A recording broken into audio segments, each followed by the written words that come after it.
Welcome to NSTV news. నా పేరు ప్రతిభ. బులెటిన్లో ముందుగా హెడ్లైన్స్ చూద్దాం. ఆదివారం క్షేత్రస్థాయి పర్యటనలో భాగంగా కలెక్టర్ రాహుల్ రాజ్ మెదక్ నుండి రామాయంపేట బస్టాండ్ వరకు సైకిల్పై వెళ్లి రామాయంపేట బస్టాండ్ను ఆకస్మికంగా తనిఖీ చేశారు. అనంతరం అక్కడి నుండి తిరుగు ప్రయాణంలో ఆర్టీసీ బస్సులో మెదక్ చేరుకున్నారు. రామాయంపేట బస్టాండ్లో త్రాగునీరు, ప్రయాణికులు సేదతీరు, బస్టాండ్లో ఉన్న బెంచీలు, ఇతర వసతులను పరిశీలించారు. శుభ్రతకు సంబంధించి ఆర్టీసీ డీఎంకు పలు సూచనలు చేశారు. అనంతరం రామాయంపేట టు మెదక్ ఆర్టీసీ బస్సులో కలెక్టర్ దంపతులు ప్రయాణిస్తూ మహాలక్ష్మి పథకం గురించి మహిళలను అడిగి ఆరా తీశారు.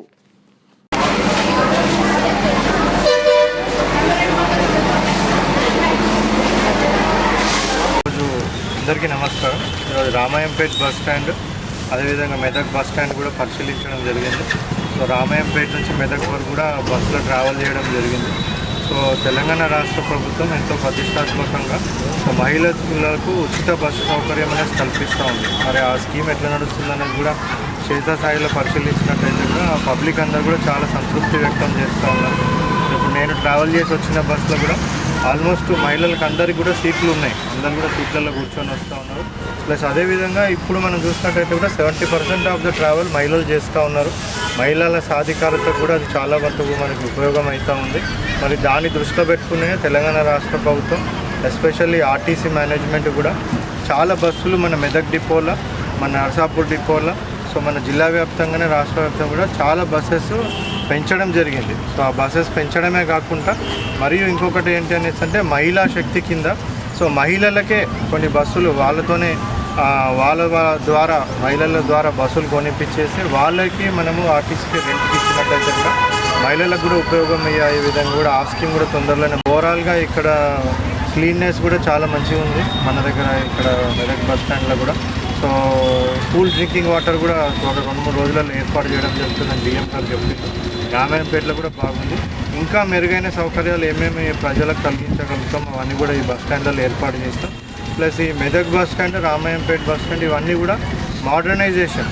సో స్థానిక ఎమ్మెల్యే గారు కూడా ప్రపోజల్స్ గవర్నమెంట్కి సబ్మిట్ చేయడం జరిగింది. సో తొందరగానే మరి ఆ ప్రపోజల్స్ కూడా అన్ని శాంక్షన్ చేపించి ఈ 2 బస్ స్టాండ్స్ కూడా మన జిల్లాలో మోడర్నైజేషన్ చేసి ఇంకా మంచి ఎక్విప్మెంట్స్ తీసుకోవాలని ప్రజలకు ఇంకా మెరుగైన సౌకర్యాలు కూడా అందించడం జరుగుతుంది. అదేవిధంగా కొన్ని ప్లాట్ఫామ్స్ కూడా త్వరలోనే ఇప్పుడు పరిశీలించడం జరిగింది. పనులు ఇంకా ప్రారంభం కాలేదు.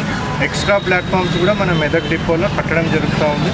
సో అవి కూడా ఒక 2-3 రోజులలో ఆ పనులు కూడా ప్రారంభించి తొందరగానే అవి కూడా మనం కంప్లీట్ చేసుకున్నట్టయితే ప్రజలకు ఇంకా పెద్ద బస్ స్టాండ్ ఇది మనకి నిర్మాణం అవ్వడానికి కూడా ఆస్కారం ఉంటుంది. సో ఆల్రెడీ ఎక్కువ బస్సులు ఇంకా కూడా మన కొత్త బస్సులు తీసుకోవడానికి కూడా డిఎం గారు ఆల్రెడీ ప్రపోజల్స్ పంపించారు. ప్రభుత్వం కూడా చాలా సానుకూలంగా, ఆర్టీసీ మేనేజ్మెంట్ కూడా చాలా సానుకూలంగా మహిళలకు ఉపయోగపడే విధంగా ఎన్ని బస్సులు అంటే అన్ని బస్సులు కూడా పెంచడానికి కూడా ప్రభుత్వం సిద్ధంగా ఉంది. Thank you. 10 ఎలక్ట్రిక్ బస్సులు संगारेड्डी का एक्सप्रेस नहीं है सर. संगारेड्डी सिद्दीपेट मेदक है. सिद्दीपेट वाले ऑपरेट कर रहे हैं. अपने पास से संगारेड्डी को हमें बहुत प्रॉब्लम हो रहा है. एक्सप्रेस लेगा नहीं एक भी नहीं है. पहले बहुत थे सर. बसेस नहीं होने से नहीं चला. Siddipet depot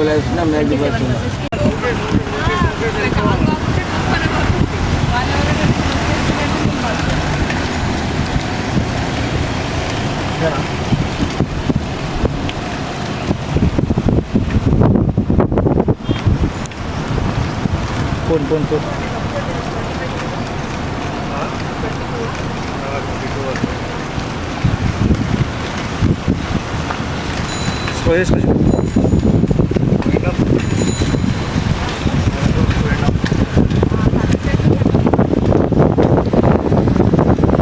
right.